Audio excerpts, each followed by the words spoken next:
Welcome to Sweet Life Beat Life. We hope this video helps. You'll begin by making sure you're in the right account. This prevents accidental deletion of someone else's data. Once logged in, open Settings and go to Advanced. This is where exports and local data live. While you do that, check your downloads or the folder where you previously saved any Telegram export. If you find export files, note their location so you can delete them safely. Make sure to pause and confirm before removing anything. Mistakes are easy here.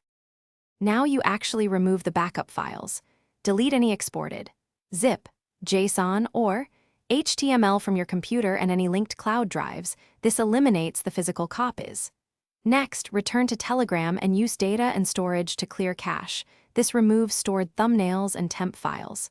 Once done, empty your system recycle bin or cloud trash to make deletion permanent. Make sure to check any synced devices so copies don't reappear. Finish by cutting off any remote access.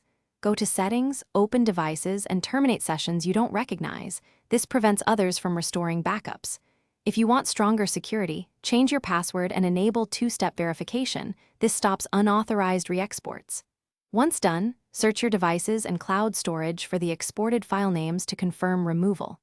Troubleshooting tip: if a backup reappears, check synced devices and cloud trash first. Remove from every linked device, then repeat the cache clear and session termination. Thanks for watching. Consider subscribing if we helped you.